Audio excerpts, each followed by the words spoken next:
Hello friend, Radhe Radhe. आप लोगों का मेरे ब्लॉग में स्वागत है। आज मैं बताने जा रही हूँ अक्षय तृतीया। अक्षय तृतीया कब मनाई जाती है और क्यों मनाई जाती है उसकी कथा बताऊंगी।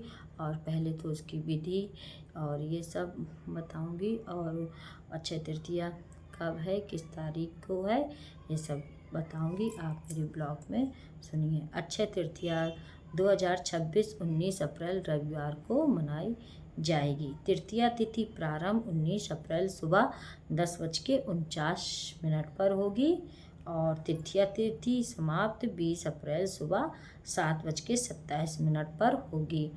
और पूजा का शुभ मुहूर्त सुबह 10:49 से और 12:20 पर रहेगा। खरीदारी का समय रहेगा 19 अप्रैल सुबह 10:49 से और शाम 20 अप्रैल शाम 5:50 पर रहेगा। ये खरीदारी का समय रहेगा अक्षय तृतीया पर। और इस पर आप सोने का सामान खरीद सकते हो। बहुत ही शुभ माना जाता है क्योंकि सोना गंगा जल के समान पवित्र भी माना गया है। और मिट्टी का घड़ा ले सकते हो, ये भी बहुत शुभ माना जाता है। हल्दी की घाट लेकर आइए, ये भी बहुत शुभ माना जाता है। और नमक खरीद कर लाना बहुत ही शुभ माना जाता है।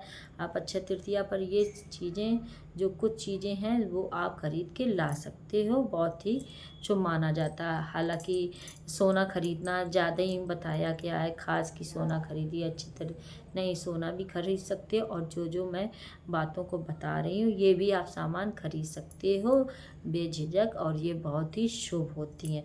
चलिए आज मैं आपको बता रही हूँ अक्षय तृतीया की व्रत और कथा। अक्षय तृतीया की एक कथा के अनुसार प्राचीन काल में एक धर्मदास नामक वैश्य था। धर्मदास अपने परिवार के साथ एक छोटे गांव में रहता था। वह बहुत ही गरीब था और वह हमेशा अपने परिवार के भरण पोषण के लिए चिंतित रहता था। उसके परिवार में कई सदस्य थे। धर्मदास बहुत धार्मिक प्रवृत्ति का व्यक्ति था। उसका सदाचार तथा देव एवं ब्राह्मणों के प्रति उसकी श्रद्धा अत्यधिक प्रसिद्ध थी। अक्षय तृतीया व्रत के महत्व को सुनने के पश्चात सदाचार तथा देव व ब्राह्मणों के प्रति उसकी श्रद्धा अत्यधिक प्रसिद्ध थी। अक्षय तृतीया व्रत के महत्व को सुनने के पश्चात उसने अक्षय तृतीया पर्व के आने पर सुबह जल्दी उठकर गंगा में स्नान करके विधि पूर्वक देवी देवताओं की पूजा की। व्रत के दिन सामर्थ्यानुसार जल से भरे घड़े, पंखे, जौ, सत्तू, चावल, नमक, गेहूँ, गुड़, घी, दही, सोना, वस्त्र आदि वस्तुएं भगवान के चरणों में रखकर ब्राह्मणों को अर्पित की। यह सब दान देखकर धर्मदास के परिवार वाले तथा उसकी पत्नी ने उसे रोकने की कोशिश की।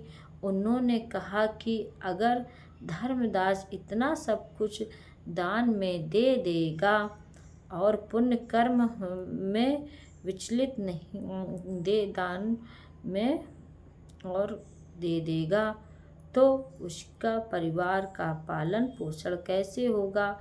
फिर भी धर्मदास अपने दान और पुण्य कर्म से विचलित नहीं हुआ। उसने ब्राह्मणों को कई बार दान दिया। उसके जीवन में जब भी अक्षय तृतीया का पावन पर्व आया, प्रत्येक बार धर्मदास ने विधि से इस पूजा की एवं दान आदि कर्म किए। अनेक रोगों से ग्रस्त तथा वृद्ध होने के उपरांत भी उसने उपवास करके धर्म कर्म और दान पुण्य किया। यही वैश्य दूसरे अगले जन्म में कुशावती का राजा हुआ। मान्यता है कि अक्षय तृतीया के दिन दिए गए दान पुण्य व पूजन के कारण वह अपने अगले जन्म में बहुत धनी एवं प्रतापी राजा बना। इतना धनी और प्रतापी राजा था कि त्रिदेव तक उसके दरबार में अक्षय तृतीया के दिन ब्राह्मण का वेश धारण करके उसके महायज्ञ में शामिल होते थे। अपनी श्रद्धा और भक्ति का उसे कभी घमंड नहीं हुआ। वह प्रतापी राजा महान एवं वैभवशाली होने के बावजूद भी धर्म मार्ग से कभी विचलित नहीं हुआ। माना जाता है कि यदि राजा आगे के जन्म में भारत के प्रसिद्ध सम्राट चंद्रगुप्त के रूप में पैदा हुए थे, जैसे साक्षात धर्म का कार्य वह करते रहे, वैसे ही जो भी व्यक्ति इस अक्षय तृतीया की कथा को सुनता है, विधि विधान से पूजा करता है, भगवान उसके सभी पापों को दूर करता है और उसको एक पुण्य आत्मा बनाकर उसका अगला जन्म बहुत ही अच्छा देता है। ये थी धर्मदास की छोटी सी कथा। और आप सभी लोग अक्षय तृतीया पर खूब सारा सब कुछ अच्छा काम करिए, अच्छा सब सोना खरीदिए, पूजा पाठ करिए, मैं भी करूँगी। और आप सभी लोगों को अक्षय तृतीया की हार्दिक शुभकामनाएं। मैं अपना ब्लॉग यहीं समाप्त करती हूँ। राधे।